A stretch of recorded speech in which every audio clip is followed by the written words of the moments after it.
Botpol, Botpol.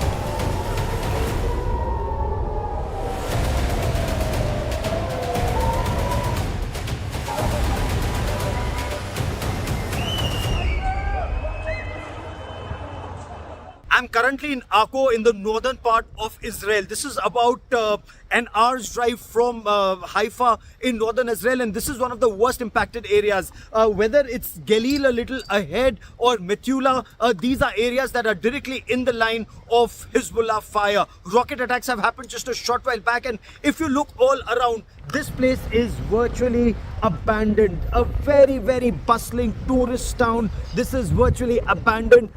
This, of course, is the Arab quarter here. There are some men, of course, who are still staying behind. Most of the women and children have been sent to a safer area. The men are staying behind so that they can look after their property. They can look after this area. This, if you looked right behind me, this is the lighthouse of Acre. This is the Mediterranean Sea just behind me, and just beyond, as the crow flies, barely 6 to 8 kilometers as the crow flies, is the area where the Lebanese forces in southern Lebanon are targeting this area. So we're directly in the line of Lebanese fire, and with me right now is Shlomi Haskell. And Mr. Haskell, if I may, Mr. Haskell is somebody who lives here in Haifa, has been living here for quite some time. He's a former Israeli Navy officer. So what can you tell me about the current situation here? Now the situation, it's very bad. All the people stay at home, don't go outside. Actually, Saturday morning, hundreds of people go to restaurant and traveling. Nobody here. The street and the road, it's empty. How 5-7 kilometers from here, northern from here, it's a Lebanon border between. This is the border between Israel and Lebanon. We're gonna see there, we're gonna be there in a few minutes. Then we'll see what happens. And the situation here also remains very tense. Very, yeah. People are leaving their homes and going to safer areas. Yeah, it doesn't go outside at all. So that's the situation right now. People are leaving this area. They're going to safer areas. If you look around, it's a very beautiful touristy part of Israel. It's an ancient city. Haifa, anyway, as you know, is a historic city. India and Haifa have a First World War connection. We'll talk about that in greater detail subsequently. But right now, there's clear and present danger of an addition of more missile strikes that are likely to take place in this area as Israel intensifies its operations against Lebanon, against Hezbollah in southern Lebanon. Right behind me is a military police checkpoint near Akziv in Rosh Nikra area, and Rosh Nikra is the northernmost tip of Israel, beyond which is Lebanon, and this is where India today is reporting from ground zero. The heart of tension between Israel and Lebanon right now begins from this area, and let me once again try and explain how important this area is right now. Israeli forces are moving in from this area. As you see beyond this checkpoint, you have some military vehicles that are parked here, and beyond this is a military area. No civilians can go beyond this point. From there, forces are now making inroads into southern Lebanon, trying to secure this flank from the Hezbollah terrorists. This is how sensitive this area is, where we are reporting from the northernmost tip of Israel, from where operations against Lebanon are currently being undertaken. The situation here remains extremely tense. All the way from here down to Haifa, this entire belt is in the line of Hezbollah rocket and missile fire. And even as we speak, as you see behind me, there are multiple military vehicles that are going towards the border area. And because it's a sensitive military zone, we are told you should leave this place as quickly as possible, because this is the time that rocket attacks usually begin. Mr. Haskell, how sensitive is the area where we are right now? Now we are staying no more than 3 kilometers from the northern point. After that, it's the border between Lebanon and Israel. Actually, you see it's very quietly, nobody here. The road is empty. The military apparently don't let us go more than that. And we stop here, we try to see the view from there, but it's we cannot go there right now. And right now, when we look at this area, why this becomes very sensitive? Because it's from there that Hezbollah is firing its rockets. The rockets are even falling where you and I are standing right now. So I was told It can happen. anytime anything can happen. I was told by the army that you wear your bulletproof jacket immediately. We're barely a couple of kilometers away from the Israel-Lebanon border in northern Israel. And this is one of the kafars or the villages or kibbutz that is being cleared out. And people are being asked to move to safer areas. We are just being told that we're supposed, as they can hear, apparently there is some movement that is happening. There are people rushing into their homes. We are also trying to rush into their home right now.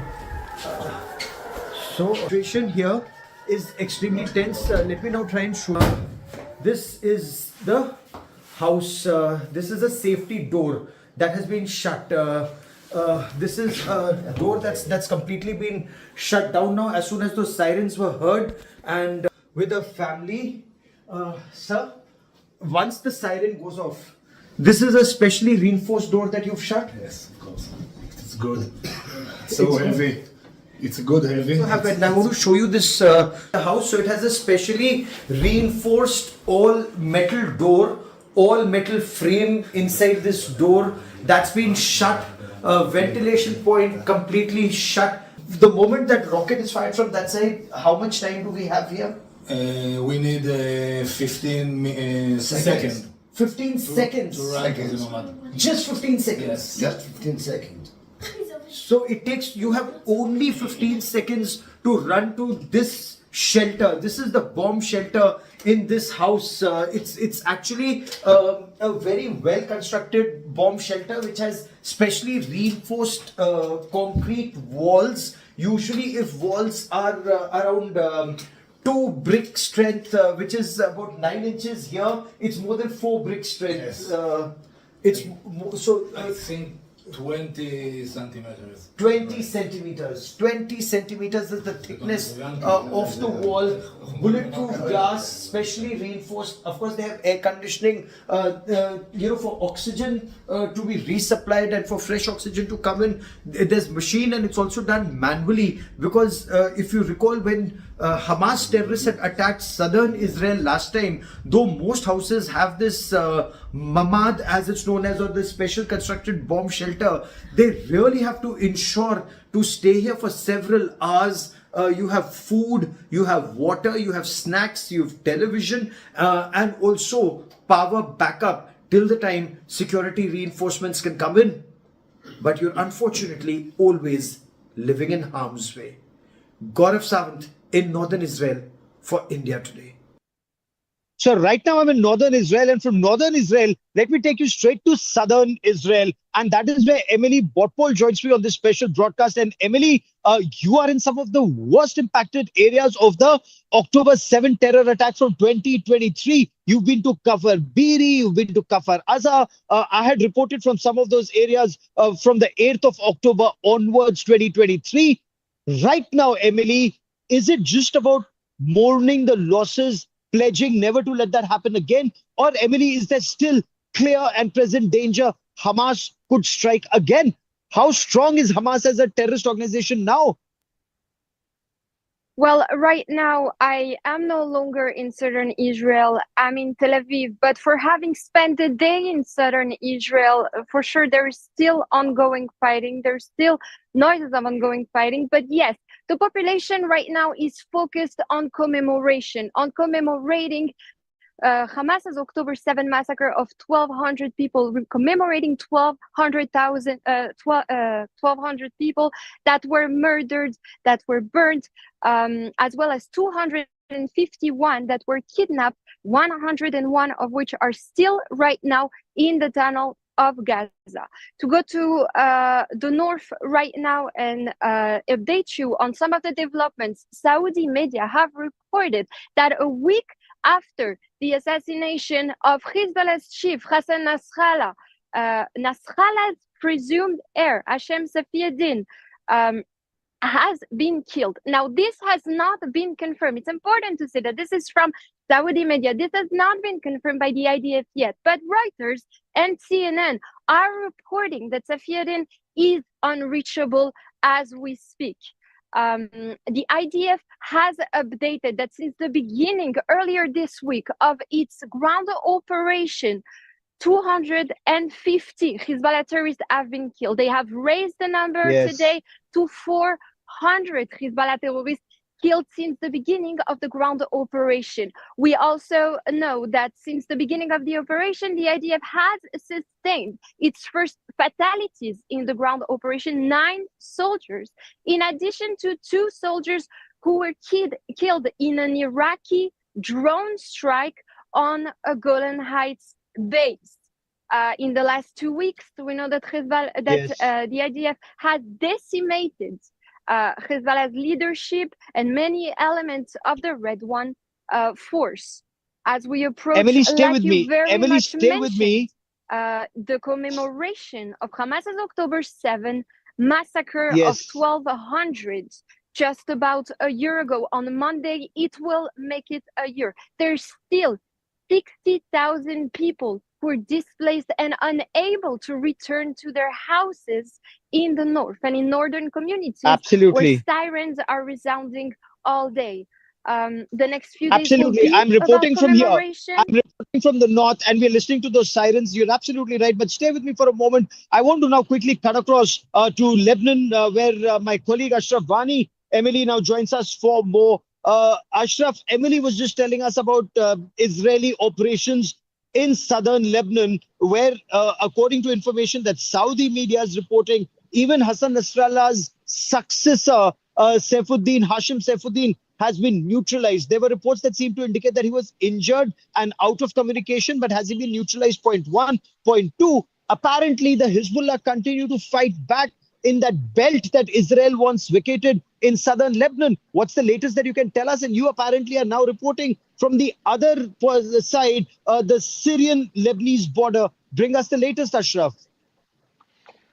Gaurav, actually, during last few hours, the IDF has intensified its attacks on the southern suburb, and during last 1 hour, 5 airstrikes were carried out in the southern suburb. I was early in the morning in the southern suburb of the Beirut, where I have seen the impact and the devastation by these aerial strikes, particularly the Hezbollah infrastructure, which was created during last 18 years, and how that is being demolished by the specific aerial strikes of the Israel. Now, as far as the you said about the new chief of the Hezbollah, Hashim Saifuddin, Hezbollah has confirmed it, the sources to India Today, that he was seriously injured in the aerial strike of the missile in the suburbs of Beirut, and there was not any medico allowed to enter into that premises when he got injured. In fact, the help of the Red Cross as well as the UNIFIL was taken to reach him by the Hezbollah people, and finally he is being treated, but he's very critical and probably may be dead, but that has not yet been confirmed by the Hezbollah itself. But one thing what we are getting from the reliable sources is that Hezbollah is now thinking to change the leadership to new commander, and that will be decided in a shura of the religious leaders of Hezbollah, and probably it will be looked after by the Iran regime itself. And there are chances that on Monday, new leader for the Hezbollah will be appointed here. As far as the southern border, you are on the other side, and I was yesterday whole day on this side, just a few kilometers away from you. I was in the Tyre city. I went towards the beach road, which heads towards the Haifa. In fact, there is a sea route, but not the land route towards Haifa. And continuously from last 1 week, particularly after the assassination of the Hassan Nasrallah, Hezbollah is regularly targeting northern parts, as you are witnessing, from southern parts, not only Haifa, but Safed and other parts of the northern Israel, because they think that probably that will be the only way to protect the invading Israeli troops, which are now currently in some parts of the southern Lebanon and trying to push. That's very interesting. You should mention that, Ashraf, because this in 2006 had ended in a stalemate, which many saw as victory for the Hezbollah. Some argued that Israel was able to meet its limited aims. The jury's still out of that one. But 18 years later, Emily, now that Israeli forces are going in once again, what are lessons learned from 2006 that it doesn't end up in another stalemate? That 34-day conflict, is it likely to be endless this time? What's Israel's end game when its troops go into Lebanon once again? And unfortunately, there have been some casualties on all sides. Look, I think very much that Israel has proved in the latest 2 weeks with the pagers attack and the target assassinations of Hassan Nasrallah, Hezbollah's chief, and major element, taking out major elements of the Redwan force and Hezbollah's leadership, that the operation is extremely precise. Now, we know that Israel went in because also, and as part of it, Hezbollah was planning on October 7 an invasion of northern communities, much like the one that happened nearly a year ago in southern Israel by Hamas, the Hamas October 7 massacre. And Israel has made it an objective to prevent any sort of action to the sort. Okay. Israel has said that the ground operation, is a localized and precise operation, which very much should be limited in time. I do want to take you for a minute to a matter that is extremely, present today in Israel, which is after Iran's launching earlier this week of over 180 ballistic missiles at Israel, sending millions of Israelis to bomb shelters. The IDF has expressed the fact that it is planning a harsh and it is seeking a harsh response to Iran's attack. Okay. President Joe Biden has said that he has suggested that Israel refrain from targeting oil production sites in Iran, which were before part of the discussion. President Joe Biden also said that the United States does not dictate to Israel what to do, but rather advises Israel on how to conduct its business. He also said that the United States opposes hit on Iran's nuclear sites. We are awaiting a response, and we are waiting to hear what sort of shape the response will be taken. Fair enough. Stay with me and let me bring in Ashraf on that. Ashraf, as far as the Hezbollah are concerned, they were able to stall the Israeli forces in 2006 in the 34-day conflict. But if you look at the current situation, this time, apparently having learned their lessons from 2006, Israel first, as Emily was also pointing out, use those pager attacks to take out the tactical leadership. Then the walkie-talkie attack to take out the close proximity leadership. Then Hassan Nasrallah himself was neutralized. And from Fuad Shukr, right from 31st of July, from Fuad Shukr to Surur, Hussein Surur, to that drone leadership, missile leadership, rocket leadership, air leadership, ground commanders, the entire top leadership has been neutralized. The second rung, before they can, get into onto the saddle, they are being neutralized.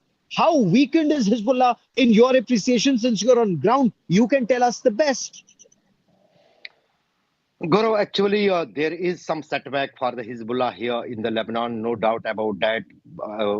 Either we will talk about the elimination of their leadership, but more than that, their infrastructure has been destroyed in the aerial strikes, not only in the south suburb, which was the headquarters of the Hezbollah, but also in the installations and the upper level, or we can say on-land infrastructure in the southern parts of Lebanon, particularly in the villages which are near the border with the northern Israel. But one thing is clear, that Hezbollah has learned a lot of things from 2006 war. They have, as you were mentioning yesterday, they have the infrastructure underground, they have their missiles stored in those underground tunnels with vehicles carrying them.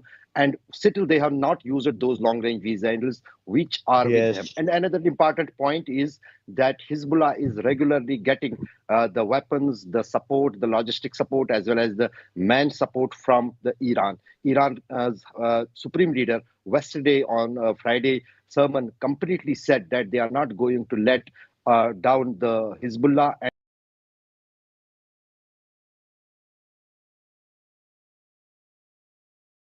Lebanon, they will be behind them. That means it is the IRG which is completely in support of the Hezbollah in current.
Going on war on the southern part of Lebanon. And also, what Okay. reports we are getting today that Hezbollah has given some kind of setbacks to the IDF. There might be casualties, maybe reported later by the IDF, but they are giving them very tough type in advancing to the southern parts of Lebanon. And that southern part of Lebanon, the Hezbollah has a maze of tunnels. Now, if you thought Hamas had a maze of tunnels, Hezbollah tunnels, we are told, is a generation ahead. As Ashraf was just reporting, tunnels which are wide enough for trucks to move in, for missiles to move in, for missiles to be launched from underground silos and mobile launchers, and also some kind of a twin rail movement for rockets and missiles much faster for their replenishment. But what Israel is also doing is trying to stall the replenishment, targeting the supplying of those missiles, whether it's in Syria or whether it's destroying that border crossing with Syria, or destroying that airport, targeting that airport, which incidentally was manned by Russians. Emily and Ashraf, for joining me here for the moment, many thanks. Now, India Today's Ashraf Vani is directly in the line of fire as he reports from the Lebanon-Syria border, and that's the border that Israel bombed. Now, why did Israel bomb that road that was going into Syria? That's to ensure that weapon supplies and replenishment cannot happen. There are several other routes that Israel is keeping a hawk-eye on. Given, why I was looking in the sky was there was some drone movement that could be heard, but then these are drones, the Searchers and the Herons Mark II, that fly at 35,000 feet altitude. They loiter as much as they can. They keep a hawk-eye on everything that's happening down. Now, if they're doing that in own territory, imagine what they're doing across in Lebanon. And that is where when leadership comes out or when there is movement, that movement is instantly targeted. India Today's Ashraf Vani with this report. I'm currently in the South Beirut, and after the more than 200 blasts during Thursday night, on Friday night there was another series of aerial strikes in this area of Dhaya district in South Beirut. Behind me, this is a multi-story housing colony, and each and every apartment of this particular area has been targeted during the Friday night. And on the Saturday morning, you can see what is the condition of this whole colony. There was no one except some of the Hezbollah fighters who were targeted in this housing apartment. And there are reports of more than 25 people had been killed in these attacks here in the southern suburb of Beirut. There is not any kind of a pause from the Israeli Air Force in attacks on Lebanon. Now, these aerial attacks and missile strikes had went to different areas of Lebanon, with South Lebanon now in the east also and in the central Lebanon too. There is fear.